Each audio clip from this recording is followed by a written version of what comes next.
You're listening to the home of all things Lindenwood sports. It's the Lions Den on KCLC HD3 The Tower and on the Roar Network YouTube channel.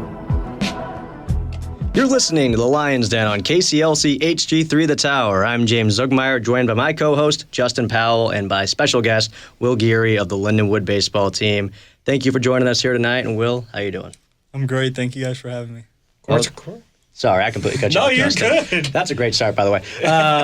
Justin, Yeah. For people that have never tuned in before, what can they expect from the show here tonight? Alrighty, so the Lions Den each and every week, Tuesday at 6 p.m. right here on HD3 The Tower.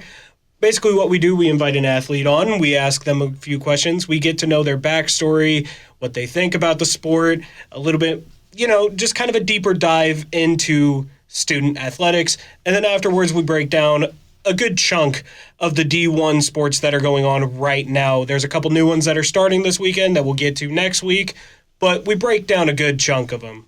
Yeah, and then at the very end of the show, we name our 3 stars of the week and our team of the week. So if you want to get in on the voting for those, you got to follow us on Instagram at James Zugmeyer and at Jetkin4. So without further ado, let's get into this interview. And once again, Will, thank you for coming on. I know the baseball team's been busy. You got some games coming up over the next few weeks. Before we get into that, how would you personally describe yourself as a baseball player? As a baseball player, I'd say I like to kind of keep things light, have fun, but, work hard, kind of get everybody involved and just have a good time. Yeah. So with you playing baseball, I know you played a lot of other sports. Once again, we'll get to that.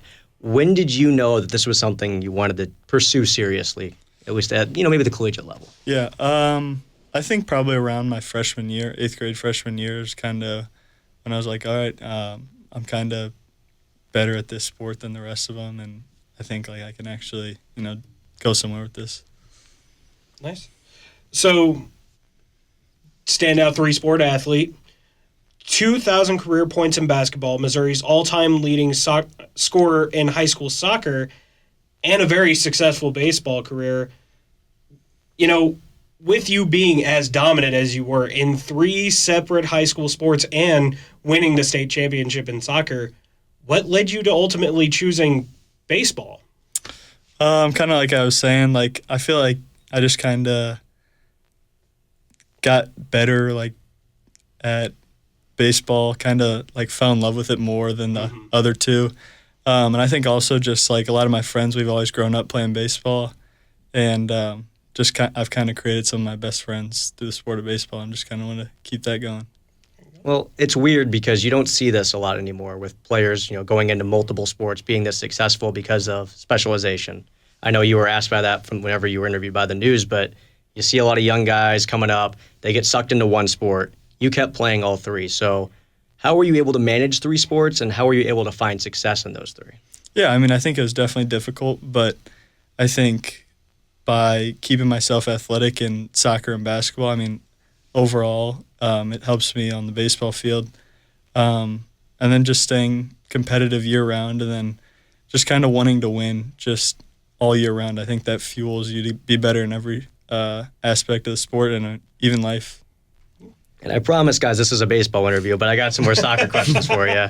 So you got the opportunity to play in the state championship right here at Hunter Stadium, just, I believe, 2 weeks after you signed with Lindenwood for baseball.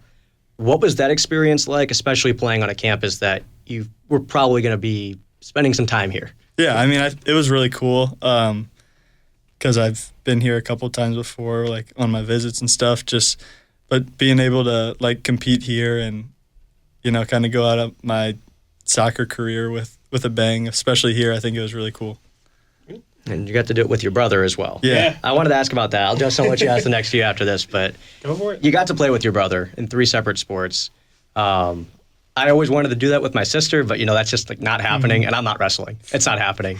So what was it like to get to play alongside family and go through all that with him? Yeah, it was really cool because, we grew up playing in the streets, in the backyard, just roughing up on each other, and to do it one last time in my high school career, to play with him, it was really cool. So, keep going. You want me to keep going? Yeah, on just this? keep going on that one. Okay, I got your tongue over there. Well, Yeah, something like that. I got to ask, with all the success that you did have, I mean, ultimately you chose baseball, but were there any offers from any other D1 or smaller schools for basketball or soccer? No, not for basketball and soccer. I just didn't really ever pursue to play at the collegiate level. I didn't really think that was the best opportunity for me in basketball and soccer. I mean, we're happy to have you for baseball. Yeah. Oh, yeah. We'll get to baseball. We're at baseball now. All right. You've been recruited here to Lindenwood University. We've all seen the stats. We've seen the accolades throughout high school and then playing summer ball with the O'Fallon Hoots. What was the recruiting process like for you, and when did you first hear about Lindenwood University? So I've kind of always known a lot about Lindenwood, being about a half hour away from here.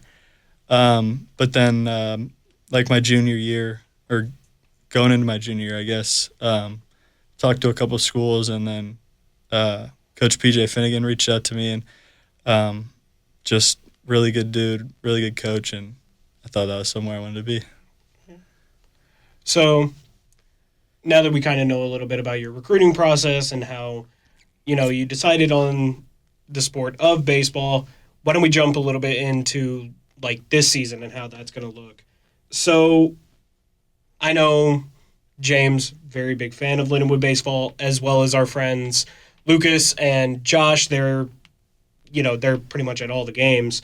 But what should the vast majority of Lindenwood baseball fans expect to see from the team this season? I think from the team this year, expecting to move forward again. I believe they had 16 wins or something like that 2 years ago, and then jumped to 30. So just keep pushing that forward. And then we're going to try to bring a lot of energy and just kind of do whatever it takes to win. And, we talk about where the team wants to be, but what personal goals did you set for yourself this year, and what were some of them that Coach Finnegan kind of wanted you to reach as well? Yeah, I think just kind of finding my spot on the team, just wherever I fit in, and then obviously trying to help the team win, and just doing everything I can really to help the team win and keep pushing the wins forward. Well, I know you kind of answered it there, but what do you anticipate your role being on the team this year? I think middle infielder, probably just trying to just yeah. Just trying to get it to click in your first year. Just kind of getting everything to click and just kind of hoping to push forward. Right? Nothing wrong with that. I mean, I know it's especially hard being the rookie and everything, trying to, not come in and be like, oh yeah, I'm for sure going to do this. So I think having that mindset, that's awesome, being that true team player, especially first coming in. Speaking of team player and all that, you get to play against some of your former teammates from the St. Louis Naturals and the O'Fallon Hoots with some of these rivalry OVC teams. You kind of excited about that? Maybe get to, poke fun at them a little bit if you beat them during the season? Yeah, I mean, I've built a lot of good relationships with those guys, and I think playing on the same field against them this time, I think it'll be a lot of fun. So speaking of the OVC, you guys are picked 6th to finish in the OVC preseason poll according to D1 Sports. The actual OVC one hasn't come out yet. I know most athletes put almost zero stock in that other than to prove it wrong. This team also finished 6th last year in this conference. So what's it going to take for this team to maybe move into the top 3 teams in this league? I think overall just our pitching staff, it's been dominant, and I think keeping it dominant. And then on the offensive side, I think just rallying hits together and just kind of doing what it takes to score runs, and not necessarily every individual player trying to hit 500 with 30 home runs, but just doing whatever it takes to get runs across the plate. Well, I mean, hitting 500 didn't seem too hard for you in high school, but it's a completely different environment here. It's Division I. But this team did find a lot of offensive success last year. There were times where this team was averaging 8 runs per game, and we had a lot of non-con games where the main starters weren't in. A lot of runs were given up. I'm assuming this year you're going to play a big part of this team. I mean, D1A Baseball ranking you as Freshman of the Year candidate for the conference. I know I'm saying a lot of things, a lot of big Yeah, numbers. yeah. But for you personally, what would it take for this to be a successful freshman year? I think we've talked about it as a team a lot, but I think our expectation this year is really just going to the OVC tournament and winning it all. That's a pretty big goal. And for you personally, I mean, outside of the team success, what are you hoping to achieve? I'm hoping to find a role on the team, just kind of getting in there, getting my feet wet, but also just doing whatever it takes to win. Yeah. And I mean, your guys' first games are just right around the corner. Like, they are approaching very quickly, especially with the spring. Well, I don't know. Groundhog's Day came and went, 6 more weeks of winter, but you might be playing in that snow. Hopefully not. Hopefully not, but you might. But with that being said, what should fans like really? I don't know. What should they be excited to see come opening day? What should bring them into the stands to come see y'all opening day? Yeah, I think our pitching staff's going to be really good again this year. And I think we've got a couple new pieces to the lineup, and I think that will be really fun to watch. Now, I know you're also a freshman here. This is a scary question because it's your first year. But what do you ultimately want to accomplish in your collegiate baseball career? I think winning a conference tournament a couple times, making a regional, maybe getting it out of regional, and just a lot of winning. Yeah. And, well, I mean, I guess that kind of answers the follow-up of how do you personally define success, whether it be team-wise or your own success? Is it that regional level? Is it that tournament level? Or is it just if you guys fought till the bitter end? Yeah, I think we've talked about this a lot as a team, but we've kind of said, like, winning solves all problems. So I think if we just continue to win, I mean, it's kind of hard to have problems when you win a lot. Well, we're going to transition into a few of our last questions here, and these are some more fun questions. This one's a personal question of mine. I've been a big fan of the Baseball Bat Bros for a long time. Not someone who played baseball a whole lot, just kind of followed it. What has been your go-to bat over your career? It's kind of been weird. So it was a bat called the Easton ALX. It was kind of like an older bat. I swung it through all 4 years of high school. But, yeah, I mean, it did me good in high school. But this year I think I'm swinging the Combat, whatever. Mm-hmm. Okay. Yeah. Is it the whole team that's swinging the same bat for the most part? We have a lot of guys that swing the Combat. There's also a couple that swing the Icon. Yeah, but that's mainly those two. Now, I know I haven't played baseball since I was a kid, but I know whenever I was a kid, I would try to mimic my style a lot off of like a certain MLB player. Me specifically, I tried to do the whole Albert Pujols, like one hand, the back, back going behind the back and everything. Is there an MLB player that you ever kind of styled your play after growing up? I always liked Corey Seager. Just I thought he was really simple. And then kind of Bobby Whitmore. Okay. Like just real athletic, real fun player to watch. But yeah, I'd say mainly those two guys. Well, you bring up the pros, Justin. Yeah. If you were in charge of the entire current baseball landscape, which is a very interesting place currently, especially at the professional level, Yeah. what would you change about it? I feel like there's a lot. It looks like it's starting to maybe trend towards the right direction with they're kind of speeding up the game a little, but which I think has its pros and cons. Yeah. But I think, I don't know, maybe. I know Not this sure. one normally stumps a few people because that's such a grand scale of like a big rule change, but I guess sort of feeding off of speeding it up like with the pitch clock and everything, is that kind of what you were going for, is just trying to find a way to speed up the game? Yeah, I mean, I think it's good to a point to see at the game, but I mean, I feel like you don't need to rush the game. Like, Yeah. kind of just let it happen, I think in professional baseball, I don't know if the extra inning rule with the runner on second, I mean, I don't know if that's... It's weird. It's so Yeah. weird. Just Because, kind I of- mean, I feel like it's gonna go maybe 11 innings if you're lucky. Yeah. But I don't know. So pull back that rule a little bit, Yeah. make it a little less easy. Yeah. I could agree with that. Well, I got a question based around the person that is kind of in charge of the comm program. He's a Dodgers fan. So we had a whole debate the other day about salary caps and whatever. We could have gone on for hours, but we didn't have time. How do you feel about the current situation with some teams spending a whole lot of money and some teams not? That is, I mean, it's interesting because on one hand, like, if you want to win, at some point you got to spend money. But I mean, the Dodgers are spending billions of dollars. I mean, that might be a little overkill, but sounds like you might be on our side a little bit on that one. Hopefully, yeah. That argument was going nowhere. He had good points, and he was like, well, the players.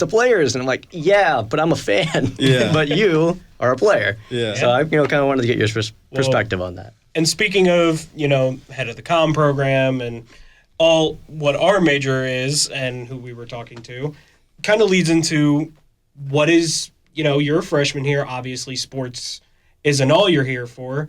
What is your major and what sort of plans do you have beyond a collegiate career? I know that's years out, but figured just throw it out there. Right now, my major's undecided. But I think I am kind of leaning towards more like a communications major. It's fun over here. Yeah.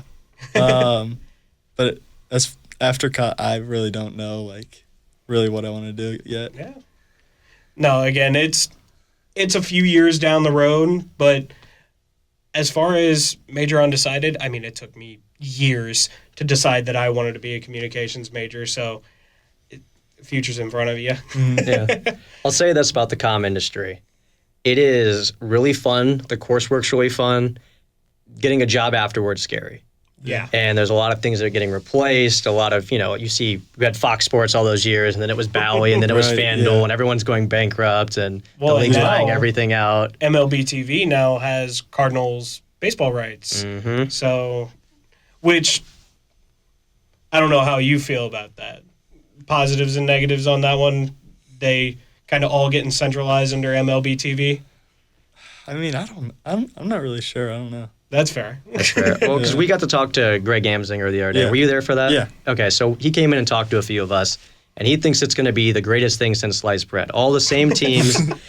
I mean, yes. Come on. I mean, he really hyped it up. Yeah. Because he gets to do the pregame for all the teams, and then right afterwards send them out to your local broadcast, which should be really cool. But what I was getting at with the comm industry, it's a fun major. It's pretty easy.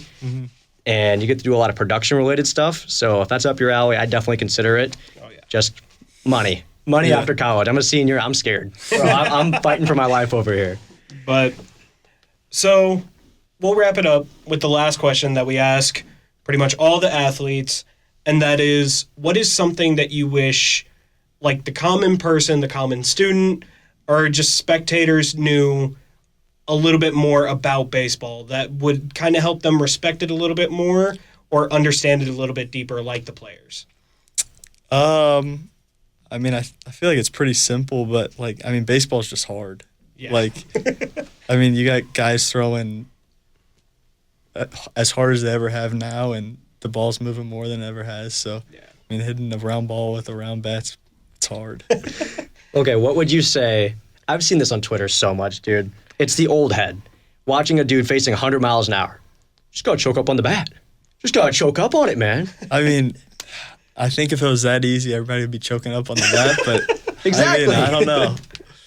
I don't know, man. The old head takes on Twitter are hilarious, but it's just not grounded at all. Yeah. I have to ask, it's kind of a joke, but it's kind of serious. Has anyone attempted to bring a torpedo bat to practice yet? There is one in our clubhouse. Oh. Might see, the next Aaron Judge here at Lindenwood. Yeah. Well, that'd be nice, wouldn't it? Right? Yeah. Well, dude, thank you so much for coming on the show today. We Thank really you very appreciate much. it. And then for anyone that's trying to watch the games coming up, so we're going to be going down to Arkansas, right? Yep.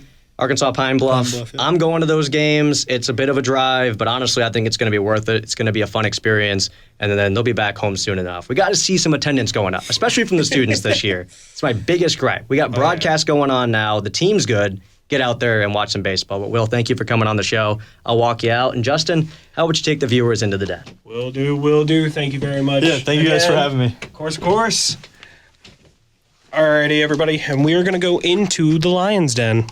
It's time to go inside the Lions Den and break down every current Lindenwood sports team. All right, everybody, and I am back. So, of course, we're going to kick it off with men's basketball. So they were 2-0 this weekend, leading to a 14-9 record and 8-4 within the conference. Anias Futrell was named the OVC Player of the Week for the third time this season, averaging 23 points, 10.5 rebounds, 2.5 assists, and 2.5 blocks per game. This dude cannot and will not be stopped. He is consistently on our polls. Go vote on Instagram. And he just shows up for this team any chance he can. Speaking of showing up for the team, that is also what our second OVC winner, this one won the Newcomer of the Week award for the OVC, and that is Milos Nenadic. That's right, our guest from about 2 weeks ago. He won Newcomer of the Week for the first time, averaging 19.5 points, 8 rebounds, and 5 blocks per game. These two are the dynamic duo of Lindenwood basketball. They have proved that they cannot be stopped unless there is a brick wall in the middle of the court, and it is absolutely amazing. James, what do you make of this? I make that I didn't hear what you said because I was in the other room. But No, that's fair. Here, give me a quick refresher. I'm going to go crazy. Talking about Anias Futrell and Milos Nenadic, both OVC winners this week. Anias Futrell, OVC Player of the Week for the third time this season, and Milos Nenadic getting his first OVC award with Newcomer of the Week this week. Well, definitely deserved for Milos. I mean, Anias is just going to do that. Let's be real. Yeah. He does that every single week. He leads the team in scoring almost every single week. The team relies on him to hit threes. If he doesn't, we lose. He's just a powerhouse. He's just a powerhouse. He is. And I mean, like everybody else, there's still holes in the game. I'm not going to say that he's the next, LeBron, the next Steph Curry, but for what this team is at the level they're at, we are very grateful to have players like Jadis Jones, Anias Futrell, Milos Nenadic, Dontrez Williams. But let's break down the games a little bit, because there was a lot that happened this week across these games, and we had a really, really cool finish at Morehead State, and kind of a ball don't lie moment. So we'll start off with the game versus Southern Indiana. No Jadis Jones. That was a thing that was coming into the week. We did not know if we were going to have a Jadis Jones playing. Gerdeman said, game to game. We don't know. Doesn't play against Southern Indiana. They're not a very good team, though, so it didn't matter too much. Dontrez Williams, Nenadic stepping up. Williams with 21 in that first game, then 18 points in the next game. Both over his averages on the season. You need a guy to step up. Exactly. One of your top guys in the paint is out. Need other players to kind of fill his role, fill his shoes, and Dontrez stepped up big time this week. And then Milos Nenadic, 1 rebound short of a triple-double. 10 blocks. No. It was a whole block party. Which is the NCAA record for Lindenwood. 10 blocks. I mean, dude, he's a tall guy. And I kind of saw it coming a little bit because look at Southern Indiana. If you look at their stats in the year, they suck at shooting. They take the worst shots you've ever seen in your life, run the shot clock down, they're like, oh crap, we got to get this one off. And Milos was not having it. I mean, he just wasn't, man. And it was beautiful. Look, when we had Milos in here, and you kind of told me his height, I'm like, that's tall, but that's not that bad. Meeting him and seeing him in person, you understand why 10 blocks,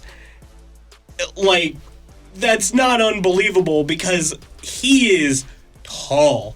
And he is hard to get past.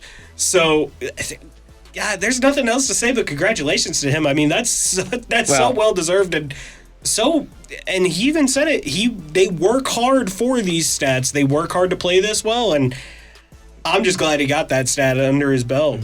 Well, he's not just a giant. He's a green giant because he was greening shots this week. 18 points and then 21 points, which is about almost 10 over his season averages. You needed it. Like I'm saying, you have a starter out. Your second best scorer in Jadis Jones. Dontrez picks it up, but he's also been a big scorer all year. Didn't go crazy. You needed somebody else. And the bench isn't going to give it to you this year. One of the starters had to do it. Milos did it. And this was their first win of the season, shooting under 20%. Yeah, from three, they were bad. Ooh. They were really bad. They only had, and this is a weird stat here, they've only had 20 attempted three-pointers combined in 2 games versus Southern Indiana this year. It is not in the game plan. They are not shooting threes against this team. Against everyone else, they let it fly. Against Southern Indiana, not happening. Under 20% from three. Ew. And they won handedly, which we love. So one of the rare instances where they weren't making their shots, still able to get it done. God, my biggest question is just why? Why is it not part of the game plan? Or I wonder if it's part of the game plan and Indiana just stuffs it too much? I don't know. It's because they are not good at basketball, and why take threes when you can just attack the paint for 40 minutes and win? I mean, it's easier.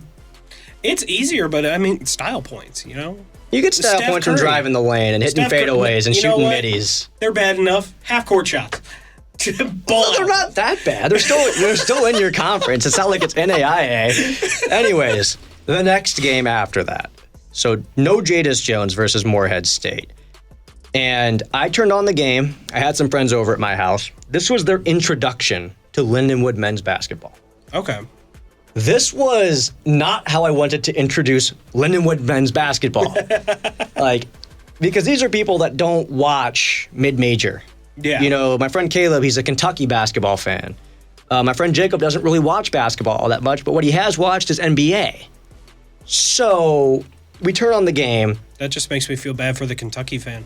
Yeah, they kind of sucked this year, but that night he stayed over, they won. So it was kind of nice. You got to see a winner at the house. Helped us with a leg on the parlay. I'm just saying because it's Kentucky. I'm not saying because it's that specific team. Anyways, let's get to this, though. So why was it so bad? Because they won. I mean, how bad could it really be? They put up points. Yeah.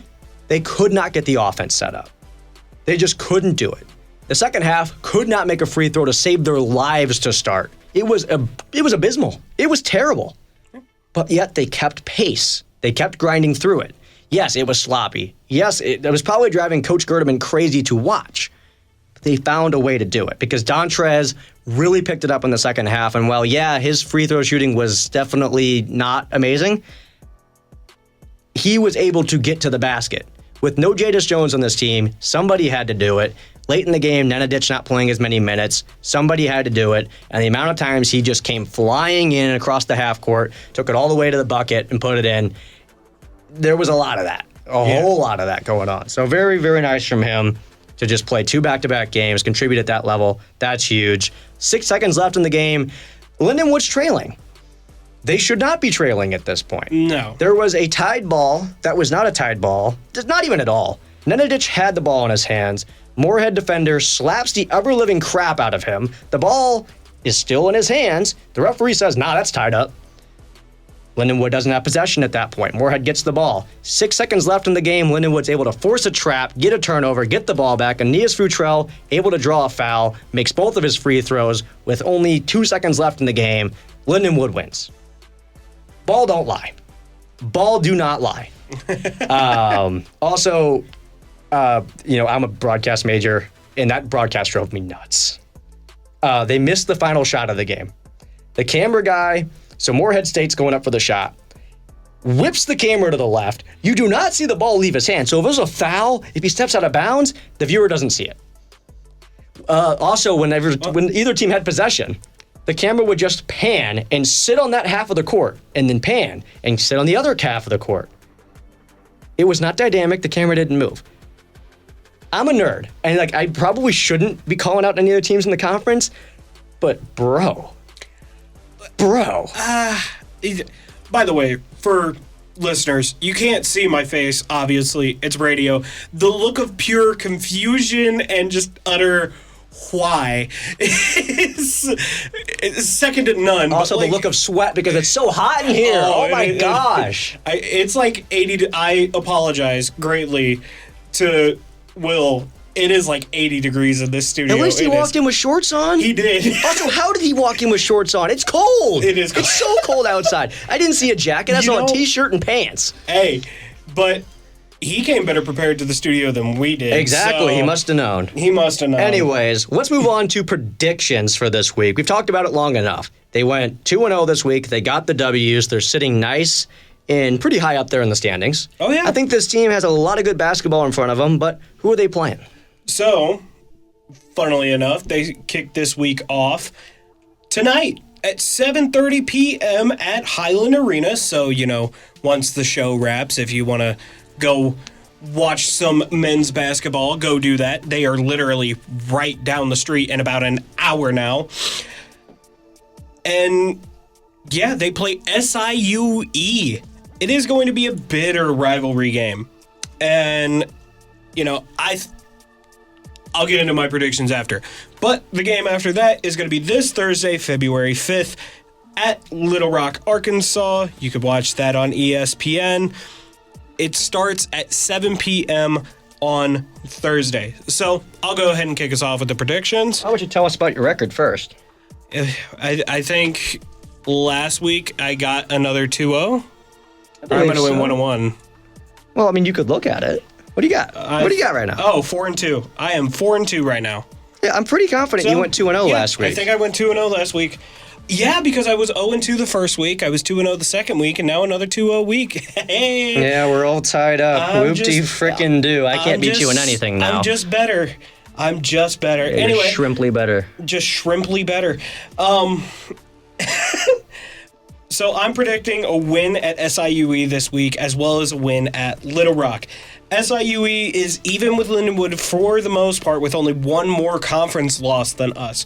So records are pretty much the same, except they are 7-5 at the conference, while we're 8-4. They lost to a lot of teams that Lindenwood has beat Lindenwood earlier this year. I think this comes down to a bitter rivalry redemption game, and especially with, don't get me wrong, SEMO is a Lindenwood rival.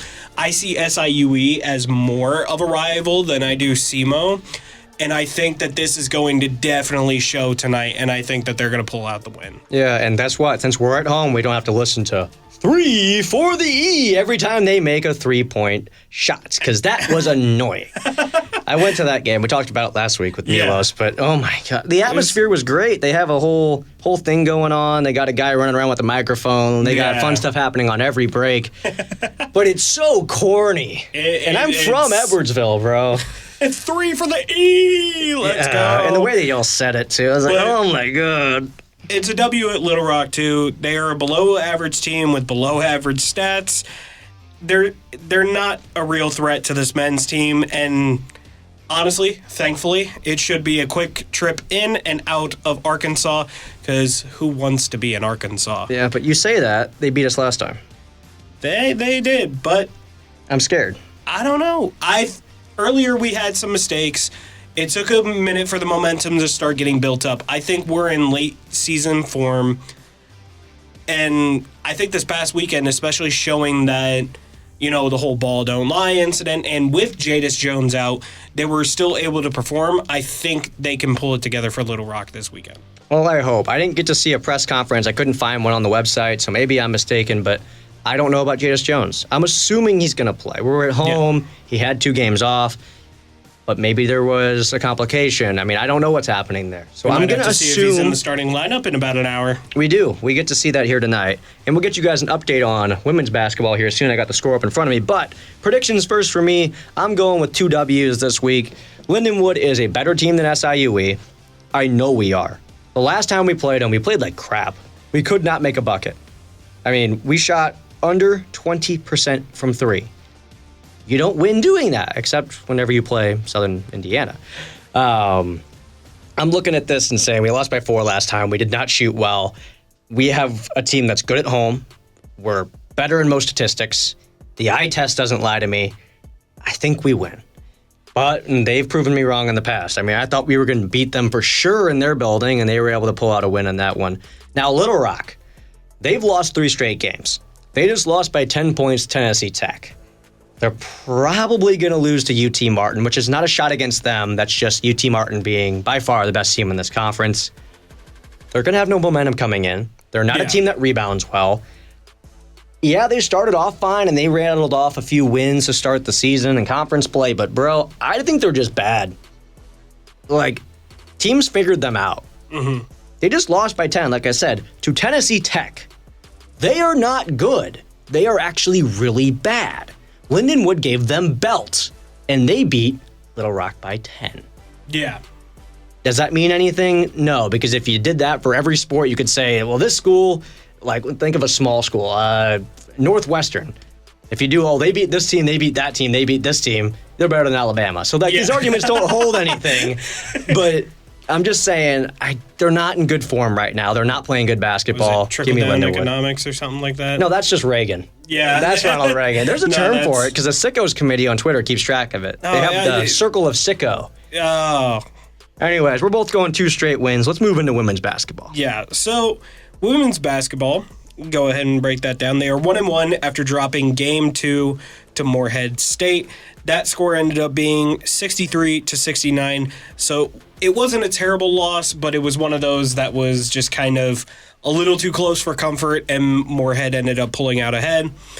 But the weekend started off with a close win to kind of, kick off that close loss. And that score ended up being 69-67. So don't even. Backstab. I knew it. Anyway, 69-67, and they walked off that game purely off of free throws. So I don't know. This is sort of a mixed bag of emotions of a weekend of there's a win, but it was really way too close of a win. But there was also a loss that was roughly about the same score, so you're not really sure how to feel about that one. I'm really happy that we beat Southern Indiana again. They're a really good team over there. They got some good players. It was a weird game, but I really liked the game plan. Now, was it the actual game plan from the start? I don't know. I'm not in that locker room. But there was a whole lot of fouling going on by Lindenwood. And they were sending USI to the line a lot. They had 21 free throws in this one. But they're at the line. They can't make threes while they're there. They're not guaranteed 2 from there. And I really feel like us fouling them the amount of times that we did stopped their momentum, and nobody fouled out. Had a few players close. He had 2 players, I believe, with 4 fouls, several with 3. The bench had a lot of fouls in this one. You have to have a lot of fouls to give them 21 free throws. Nobody fouled out, which was huge. They managed the bench perfectly, so huge shout out to Amy Egan on that. And yeah, they took a lot of bad shots in this one, but they also forced USI to do a lot of the same. I know you mentioned it. We shot free throws to win. We were not amazing at making those free throws, but we did. We made enough of them. That's all that matters. We don't bring up the fact that one of our best players bricked 2 of them at the line with a chance to take the game because we won. It's okay. We won the game. But yeah, the fourth quarter, we were 5 of 8 from the free throw line. So 61.5%. Not amazing. Definitely under our averages. Not the time to do it. No. It's a W. Now, Morehead State was a weird game. We were just out of sync. We took more 3-pointers than we did 2-point field goals in the second half of the game. There you go. I thought my notes were wrong. I saw second half on there. I'm like, well, this is not men's ball. But, oh, yeah, third and fourth quarter. Yeah. That was weird. Lindenwood doesn't do that. We shoot a lot of threes, but we do not shoot more threes than we do 2-point field goals. That's a very rare thing for us. And you can't do it when you shoot 24% from 3 in the second half. That doesn't work.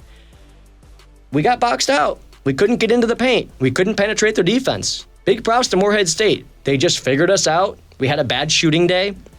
It was the right time to play us. Unfortunately, they've played us now in 2 games that were very, very weird, where the first time we had injury problems and everyone was playing sick and no one could make shots, and they play us again, and the exact same thing happens where we just can't make a shot and everything feels weird. Maybe it's just them. Maybe Morehead just does that to teams. I mean, you look at the stats this year, they have a pretty good defense. And looking at the game currently, I think we should kind of take a look at that because there is a game going on. If you're listening to us, there is a game going on ESPN right now. 5:24 left in the fourth quarter. Lindenwood leading 66-63 over the SIUE Cougars.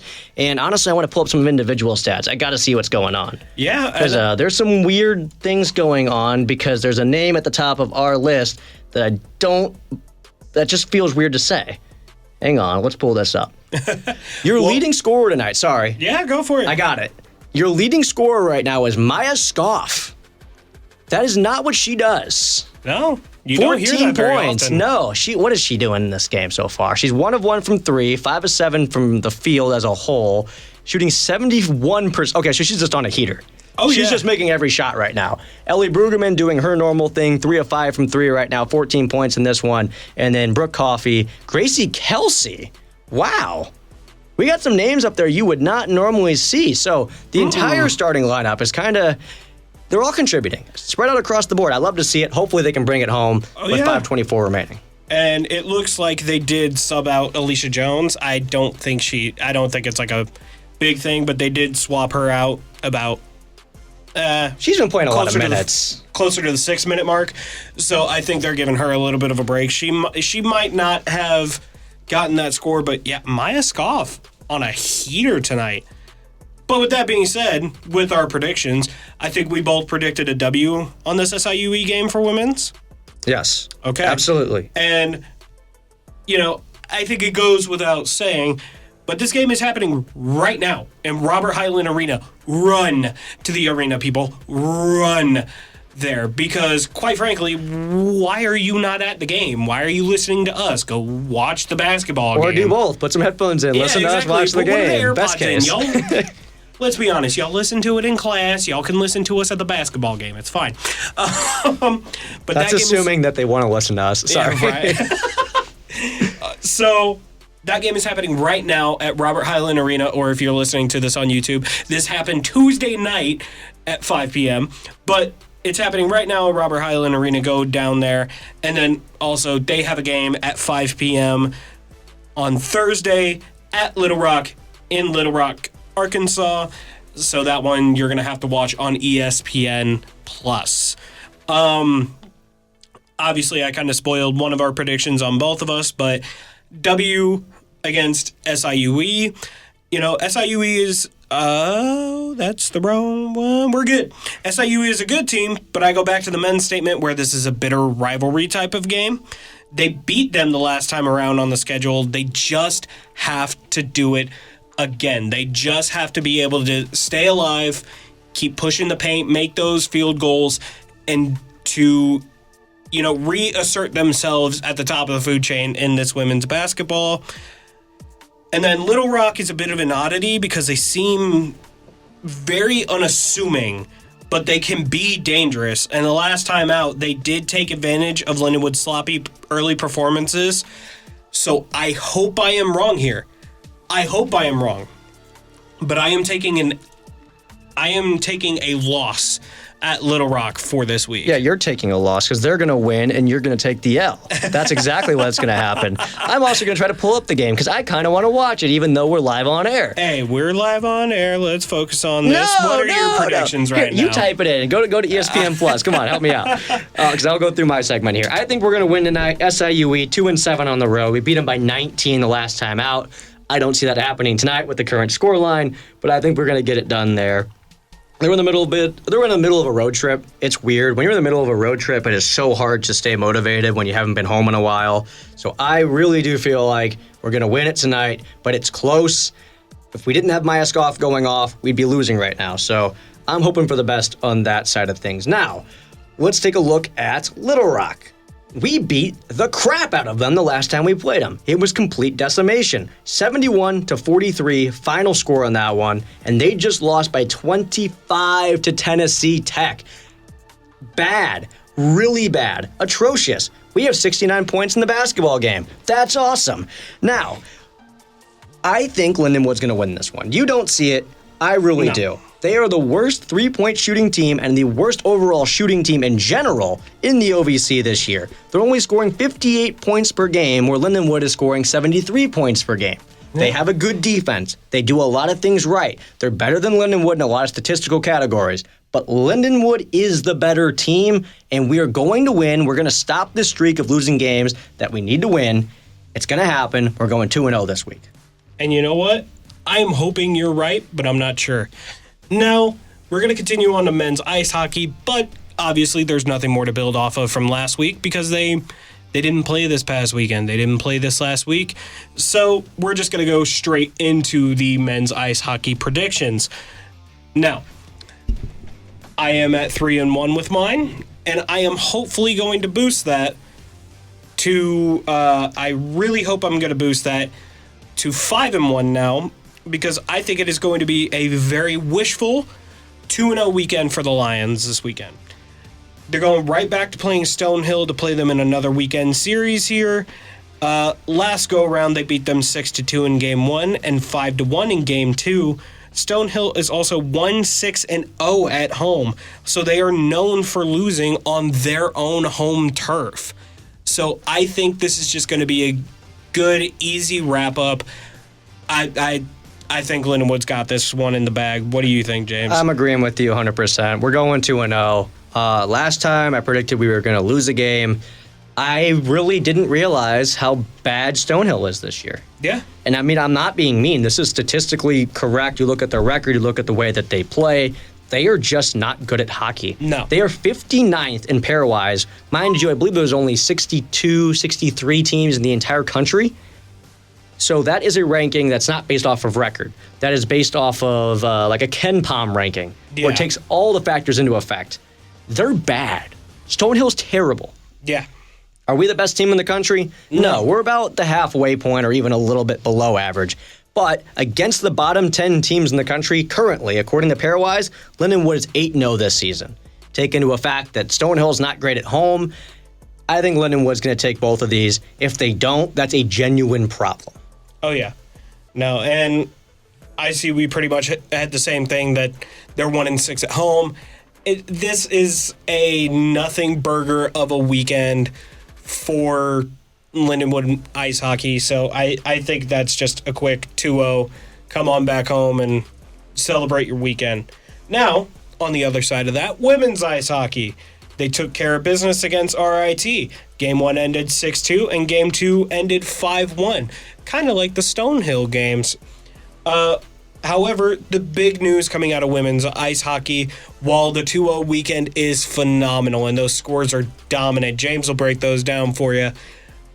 One thing I want to do, and I apologize for any mispronunciation, is I'm going to shout out the 3 players that won AHA Player of the Week awards. And that is Molly Henderson, who we had on last week, very lovely guest, Lexington Secreto, and Ellie Masseter. That one I probably messed up, but we're good. Henderson won the AHA Forward of the Week. Lexington won AHA Goalie of the Week. And Masseter won AHA Defenseman of the Week. So they were just absolutely amazing, lights out hockey against this RIT team and got all the accolades coming out of the weekend to show for it. James, why don't you break it down a little bit more for us in depth? Well, I'm going to stop making funny faces at you and just give you an update. Since we stopped covering women's basketball, we were up by 10 points.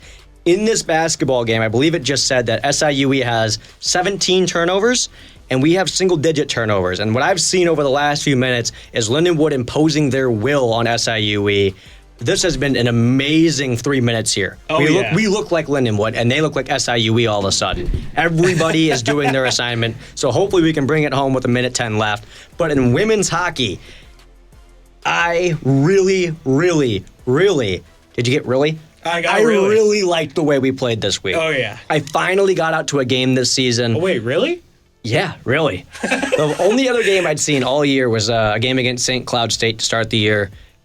At the time, I was like, it's just women's hockey. You know, this is the women's hockey team. They never win and whatever. Yeah. Over the course of the season, of course, we've educated ourselves. At this point, I'm a full-blown on fan. I love this team, and I was so happy I got a chance to watch them because this was the best series they've played in years. Years. Domination against a conference foe.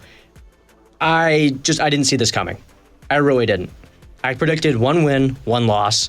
I believe you did the same, or did you pick 2 losses?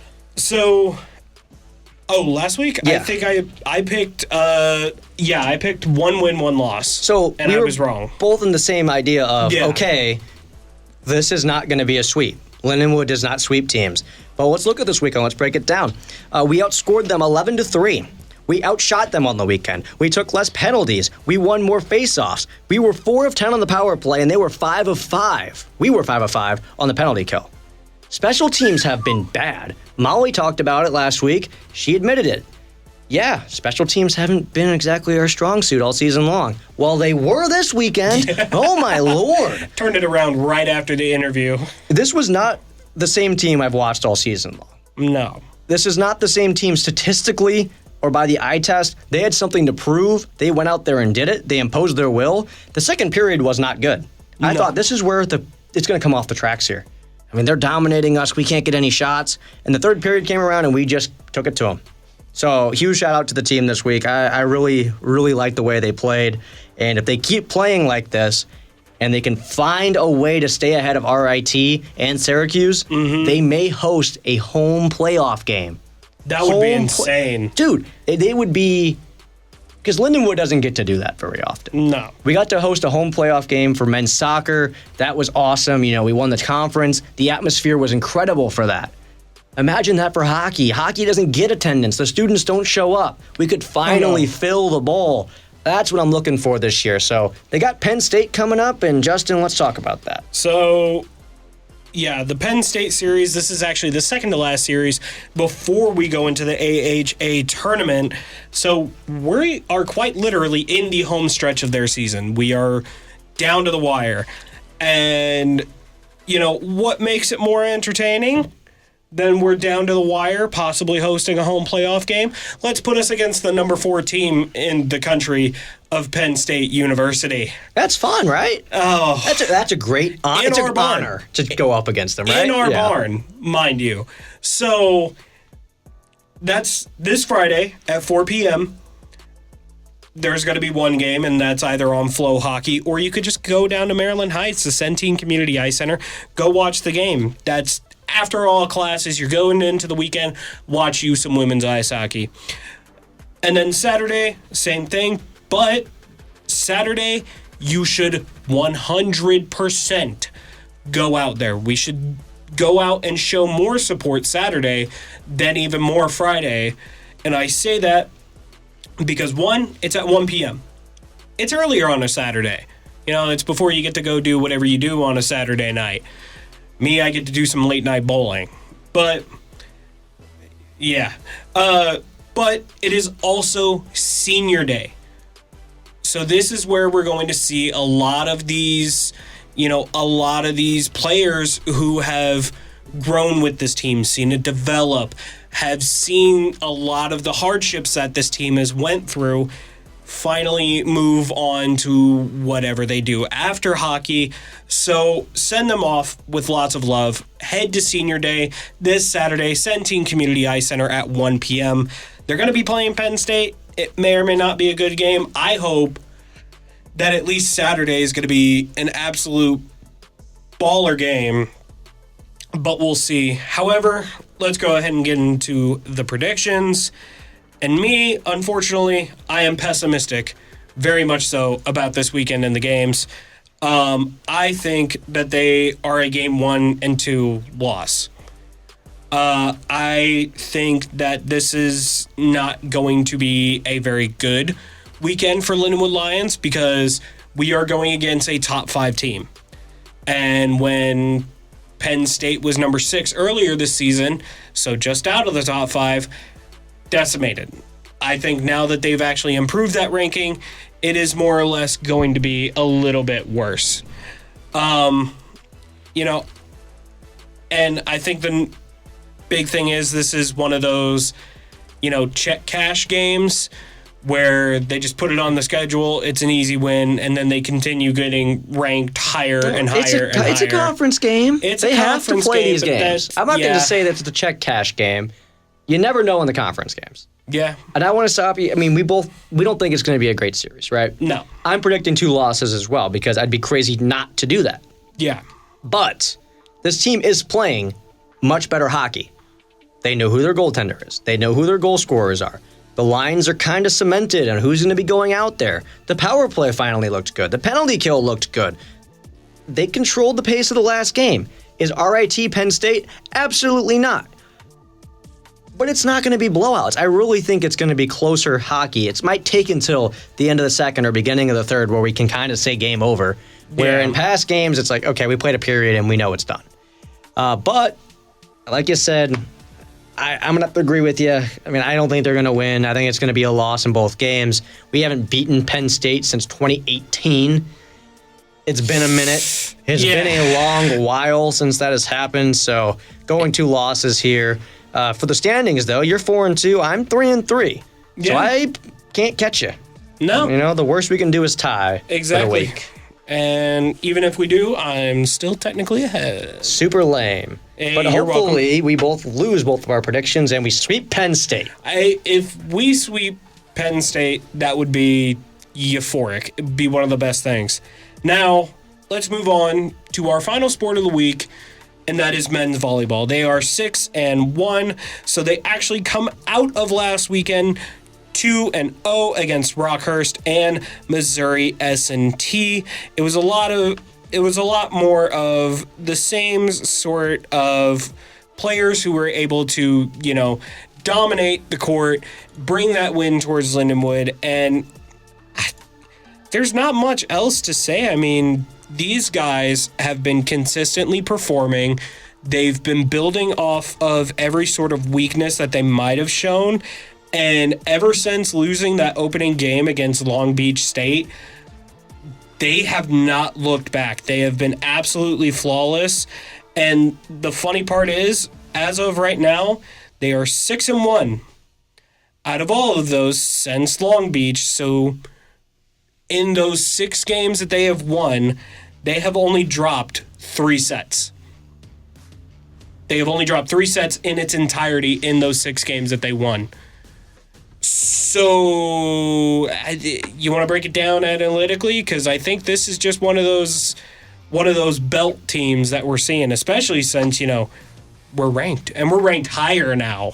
I don't know about belt, and we'll get to it in predictions, but I think Lindenwood is really coming together. Yeah, this week we had some mistakes, and I kind of want to get into that. I got to be negative before I can be positive. Yeah. Because this team is out-hitting teams right now. They're not making mistakes. They're attacking very, very well. But every game, it seems like they're giving up 10 to 12 points in service errors. They don't get the ball over the net, or they do get it over the net, and they're sending it into the stands. It hurt them the last few years. It's still going to hurt them this year. The trade-off is supposed to be aces, and Lindenwood is one of the top teams in the country in aces per set. They know what they're doing. They're really good at doing it, but there's errors that come with it. So when they're not getting those aces, they're going to give up some points. Now, on the flip side of that, there is a positive. Them being so aggressive that when the ball does go over the net, yeah, it's not an ace, but it's really screwing up the other team's ability to receive and get their offense set up. And it's leading, more often than not, the ball coming over the net weakly. They're not getting a good attack off. They're not getting a good set. And Lindenwood's able to capitalize on that. So, yeah, this week they dropped some sets. They dropped 2 to teams that we thought they'd sweep. I thought maybe we'll drop 1 the entire week. They dropped 2. Yeah. It happens. I mean, these are not amazing teams they went up against, but they're also not slouches. In Lindenwood, they took care of business. Last year, I'd be happy that they just won. Maybe because I see a number next to their name, I'm like, oh, we didn't sweep. What are we doing? But let's be realistic. 2-0 was a nice week. Oh, yeah. And, speaking of 2-0, I did not go 2-0 in our predictions. In fact, I actually went 1-1. I predicted we were going to lose 1, win 1, and... No. You predicted we were going to win 1, and for whatever reason last week, it slipped your mind. We had another game. Yeah. You took the automatic L, but I don't want the people thinking at home you don't know ball. Because you were going to predict a W, you just forgot that game was happening that week. But you know what? I take an automatic loss, but I get that automatic win. So it's all right. I got it. Anyway, before we get into our predictions into the next week, the next ones are Loyola University of Chicago, and that is this Wednesday, 7 p.m. here at Robert Highland. So go ahead. That is tomorrow night. Go ahead, show out. They are a really good team, and we're going against another ranked team. I think we haven't done that since CSUN earlier this year. Correct. So this is our second ranked team on the season. Go out and show them support. They're going to need it. This is going to be a tough game. Show your support. And then the one right after that is Lewis University. That's on Friday. That's at 6 p.m. And that, again, is at Robert Highland Arena. That is 2 back-to-back ranked teams. Ranked higher. I think we're going to split the weekend. I think we're going to get our second loss. I think we're going to get our first win. I think our win is going to come against Lewis University, but I think the Chicago University, Loyola, I think they're probably going to humble us a little bit. They're probably going to step in and be like, hey, there's a reason you're ranked lower. But I think the guys will have a little bit of that fire in their stomach and bring it back against Lewis University. I unfortunately agree with you. I was hoping that I could just catch you on not knowing ball, but you know ball. Loyola, they are a really good team. And yeah, Lindenwood, statistically, better in most categories. Yeah. Realize that Loyola has played the number 2 team, the number 11 team, the number 1 team, the number 6 team, and then someone else became the number 11, and they played them too. And they're still alive, and they still have a winning record, and they're still ranked, and they've won sets against some of the best teams in the country this year. Yeah, their numbers aren't as good. Well, no crap, they're not as good. Yeah. Because they played against the best teams that are around. Lindenwood is a good team. They did everything right, and they still barely snuck by CSUN. It took everything they had, a nearly perfect game from them. And yeah, of course, the coach can break it down and say there were mistakes. But realistically, that's as good as this team can play at this point in the season. I don't see us winning. We were 1-16 against ranked opponents last year, and we are 1-10 in our last 11 meetings with Loyola. I don't like this one. I think we'll win a set. We are not that bad. We are not a doormat. Maybe we win a set. Maybe we win 2. Maybe we push them to extras a few times. Yeah. But this team is a different animal compared to what Lindenwood is right now. I don't think Lindenwood wins. Now, the second game we're playing against Lewis. Lewis, every year for the last 3 years, we have split the series. No matter if we're good, no matter if we're bad. But we find a way to split. And this is the best team that we've rolled out in the entire time we've been Division I, in my opinion. So in the modern era, best team by far. I really think we're going to win this one in 4 sets. Lewis will probably take the first one because we keep dropping the first set. I think we get it done. We're going to lose the first one, win the second one, 1-1 on the week. Yeah. Hopefully, we're 2-0. But we have an update for y'all. Lindenwood beats SIUE in women's basketball by a final score of 82-69. Let's go. That's a confirmed 1-0 for both of us so far in the week. Your leading scorer in this one, Ellie Brugerman, 18 points. She shot 6 of 10 from the field, 3 of 5 from 3. And then Maya Scoff coming in second with 17 points, 6 of 9 from the field. And she made 4 or 5 free throws. That's what we need. Need the best players to start making their free throws again. That's what I'm asking for. And then just as we mentioned that she got pulled out with about 6 minutes left in the fourth quarter, she is now your 3rd top scorer in the game. And that is Alicia Jones. She made a huge impact at the end. She was getting all sorts. She had 3 steals. She led the team in this game. 5 rebounds, 2 assists from her. And then Brooke Coffey, of course, always coming up with the top rebounding number at 7. So a good game for Lindenwood. Yeah, it was close, but eventually late in the game, they figured things out. Oh, yeah. Now, another late show update, and I'll go ahead and take the lead on this one. Next week is going to be even bigger. It's going to be a longer show, but that's because we are adding 2 new sports to the Lions Den that we are going to be predicting. That is right, ladies and gentlemen. We are going to be previewing softball and lacrosse. Now, James, do you want to give us some preseason before we get into the nitty-gritty of it next week? Well, I'm kind of dreading the extra research we got to do, but I'm really looking forward to these games because For one, I get to work more, main media, more shifts. Oh, yeah. That's going to be nice, more money in my pocket. But lacrosse, they're picked at number 5 in the ASUN preseason poll. Last season, they were 10-6, 3-3 in conference. They were a fun team to watch. They scored a lot, didn't give up a whole lot. But in conference, there's some really good teams in the ASUN. Their first game is Friday versus Kent State at 2 p.m. at Hunter Stadium. You have to watch that one in person. There is a main media broadcast going on during that time for another sport. So unfortunately, they are not going to be live. But please go check them out. I mean, heck, you could have I believe it's a volleyball game in one hand, and then on the other hand, have a nice drink or a popcorn sitting there watching lacrosse. So that's a good Friday plan for y'all, unless you got some homework, which I'm sure we all do. Now, softball. They are picked number 4 in the OVC preseason poll. Last season, 24-25, and they went 14-12 in the conference. They have a whole lot of games this week. They got the Alabama State Tournament. So they got Friday, 9 a.m. versus Nichols. Friday, 1:30 a.m. versus Alabama State University. Saturday, 9 a.m. versus Maury State. And then Saturday, 11:15 a.m. versus Northern Kentucky. They got a whole lot of games. The question for them this year, can they score runs? Last year, that was a big problem for them. They have great pitching. Their starting pitching was outstanding. Got some new faces in there. I'm really excited to see where they go. But we are not going to just be throwing out baseless predictions. We're just going to let the games go, and then next week we'll start our predictions on them, and we'll preview baseball because they got a game coming up the week right after that. But ladies and gentlemen, it is now time for us to move into our 3 stars of the week. It's time for the 3 stars of the week. Well, if you guys want to vote in these, remember, we don't actually have an official Instagram yet. Maybe that'll happen. That's going to take Mr. Justin to confirm whether or not the show's coming back next year. Because I'm old and graduating. But if you want to vote, we post these on my Instagram at James Zugmeyer and at Jetkin4. He'll always be a collaborator on the posts. Of course. But let's start off with our 3 stars of the week. And man, we had some good options this week. We did. We got some of the usual suspects. We got some of the ones that we typically see on these polls, but they're just really good. So our 3rd star of the week, coming in at a 14% on the polls, and that is Mr. Milos Nenadic.